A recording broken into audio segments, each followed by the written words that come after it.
કાંડા વાળા. દોસ્તો આજે આપણે 11 સાયન્સ ગુજરાતી મીડિયમ વાળા બાળકો માટે જે ચેપ્ટર 5 છે એમાં ભાગ 23 લઈને આવ્યા છે. દોસ્તો ભાગ 23 આજે બહુ ગજબ લેવલનો થવાનો છે. તમારો તે ઉદાહરણ છે ને, ઉદાહરણનો 12મો દાખલો છે. ઉદાહરણનો 12મો દાખલો છે. ચલો જોઈએ શું કહેવા માંગે છે ઉદાહરણનો 12મો દાખલો. ઉદાહરણનો 12મો દાખલો એવું કહેવા માંગે છે કે એક એવી સપાટી છે,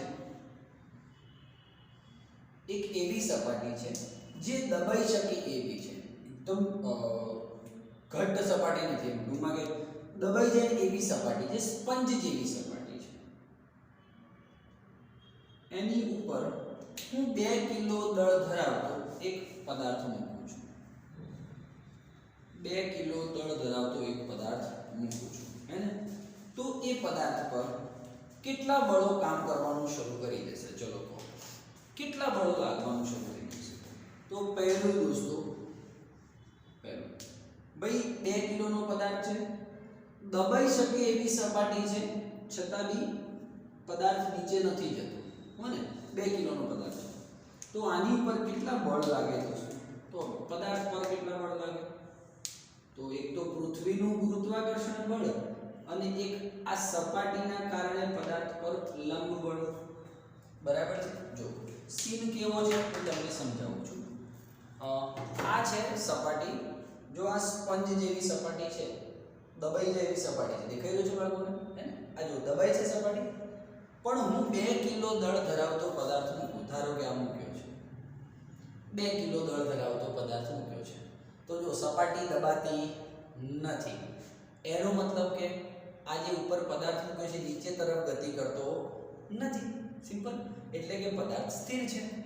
તો આના ઉપર જે n લાગી રહ્યું છે એ, અને આના પર જ પૃથ્વી વડે જે mg લાગી રહ્યું છે એ, આ 2 કિલોના દળના પદાર્થ પર 2 પ્રકારના બળ લાગતા હશે. કયું કયું? એક n અને mg. તો આ કિસ્સામાં n બરાબર mg થશે. ડન છે.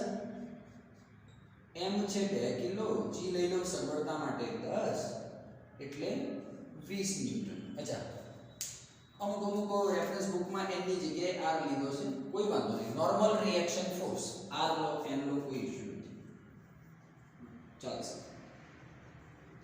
ઓકે, તો દોસ્તો કેટલું મળ્યું? 20 ન્યૂટન. આ કિસ્સામાં મને ખાલી કહી દો કે પદાર્થ પર અથવા તો બળ જેટલા બી લાગે છે એની કેટલી જોડ બનશે? બળ જેટલા લાગે છે એની કેટલી જોડ બનશે? તો જો શાંતિથી સાંભળો, આ પદાર્થ પર 2 પ્રકારના બળો હશે. એક તો આના પર, જો હું r ની વાત કરું તો આ તળિયા વડે પદાર્થ પર લાગતું r એટલે કે લંબ બળ, અને આ પદાર્થ વડે તળિયા પર લાગતું લંબ બળ r. બરાબર કે નહીં? તો ચલો પહેલું લખીએ. પદાર્થ વડે તળિયા પર લાગતું બળ એટલે r એટલે 20 ન્યૂટન. પદાર્થ વડે તળિયા પર લાગતું બળ કઈ દિશામાં હશે?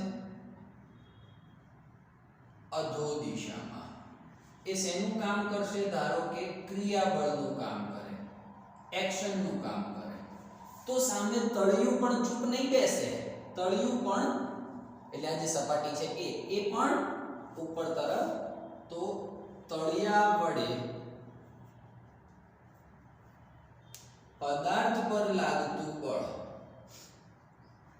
r બરાબર 20 ન્યૂટન જ, પરંતુ ઉધ્વ દિશામાં. બરાબર, જેને શું કહેવાય દોસ્તો? રિએક્શન, પ્રતિક્રિયા બળ. શું કહેવાય? રિએક્શન. તો દોસ્તો તમને હું જાણીને બહુ ખુશી થશે. ન્યૂટનના ગતિના ત્રીજા નિયમ મુજબ શું હોય છે?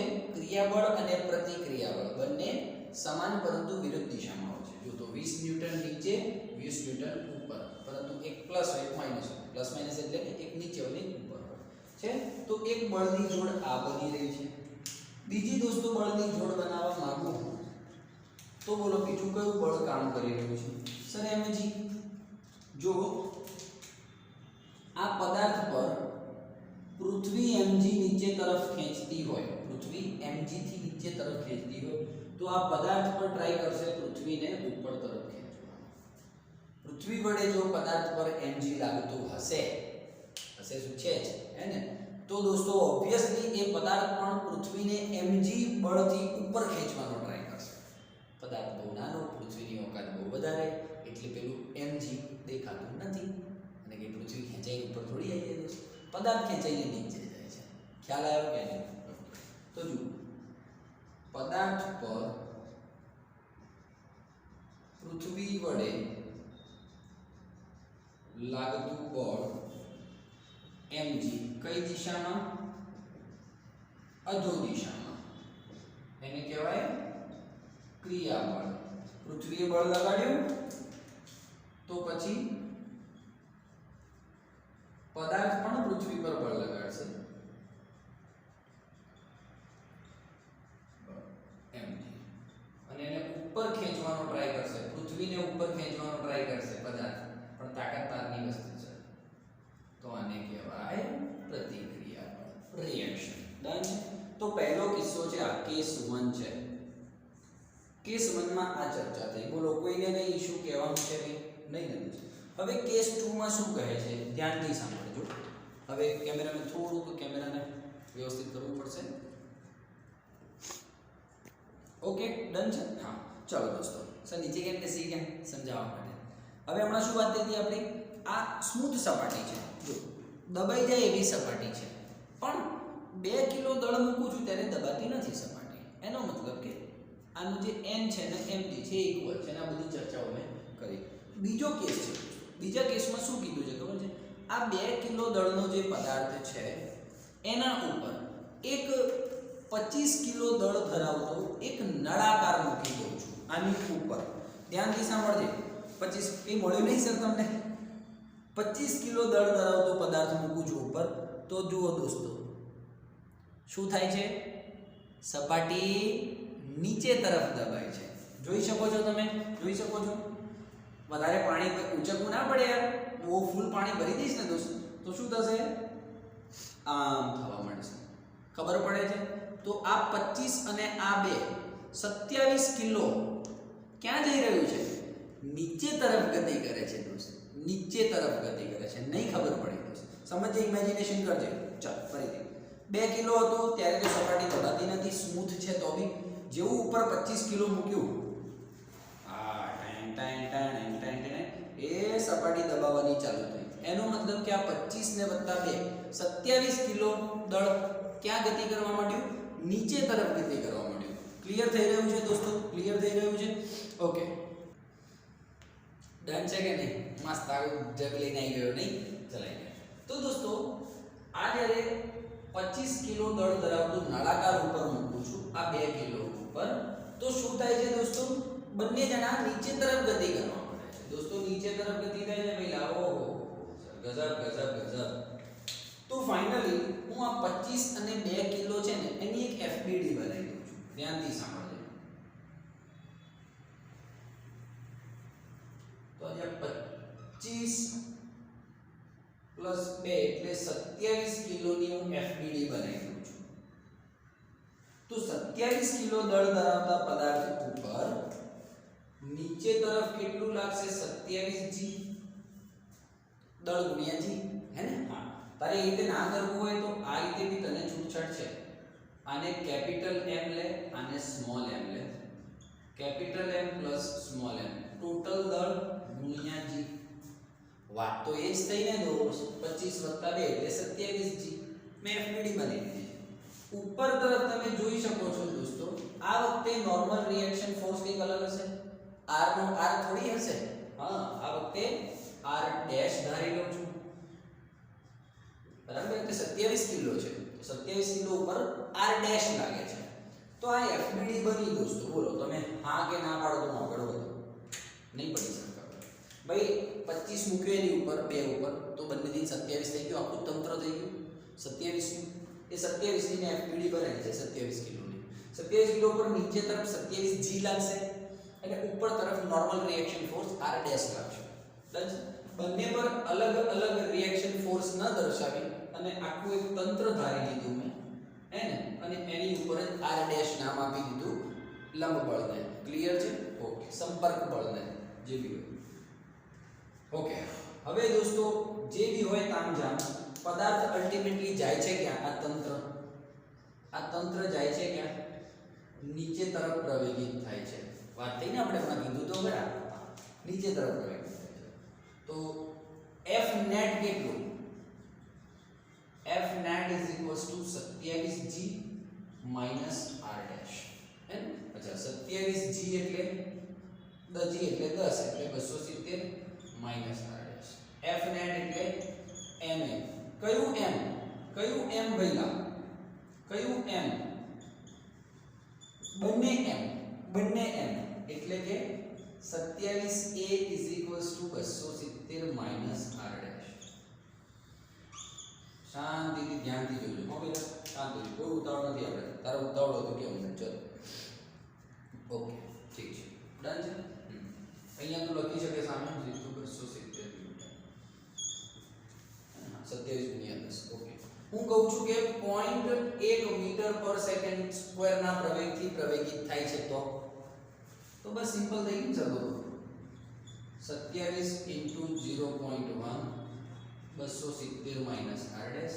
27 into 0.1 2.7 270 minus r dash 2.7 એટલે સમજો ને 266.3 એપ્રોક્સ જોઈ લો તમે મેં કેલ્ક્યુલેશન 266.7 કઈ ભૂલચૂક લેવી દેવી. તો આ દોસ્તો નોર્મલ રિએક્શન ફોર્સ આવે છે. ક્લિયર થઈ ગઈ છે વાત? નહીં પડી ખબર? કેવો જબરદસ્ત કોન્સેપ્ટ છે કે નહીં? તો પછી હવે મને એવું કહે છે ક્રિયાબળ લાગતા બળોની જોડ લખો. તો સર તમે લખી લેજો જાતે. ચલો, તંત્ર પર હવે હું 25 અને 2 ને અલગ અલગ વાત નહીં કરું, સીધું આખું તંત્ર દઈ દીધું 27 વાળું. તો તંત્ર વડે તળિયા પર લાગતું બળ r ડેશ નીચે તરફ અધો દિશામાં, બરાબર છે, ક્રિયાબળ. અને તળિયા વડે તંત્ર પર ઉપર દિશામાં લાગતું બળ r ડેશ ઉધ્વ દિશામાં પ્રતિક્રિયા. તંત્ર પર પૃથ્વી વડે લાગતું બળ નીચે કેટલું? mg એટલે કેટલું સર? 27g. હા, એટલે કે 270. હા. અને પૃથ્વી પર પદાર્થ વડે ઉપર દિશામાં લાગશે બળ. વાત સેમ છે, કોપી વાત છે. બહુ ડન છે કે નહીં? તો આ રીતે દોસ્તો તમારો આ ઉદાહરણનો 12મો દાખલો છે. જરૂરથી કમેન્ટ બોક્સમાં લખજો દોસ્તો કે આ તમને દાખલો કેવો લાગ્યો, હે ને? તો હજી આવા સરસ મજાના પ્રેક્ટિકલ બેઝડ દાખલાઓ હું લઈ અને તમને બધું ફિઝિક્સ આપણે એવો ટ્રાય કરીશ. ચલો, એક પ્રેક્ટિસ માટે દાખલો લેવો હોય તો લઈ લો. કેસ 1 માં કીધું છે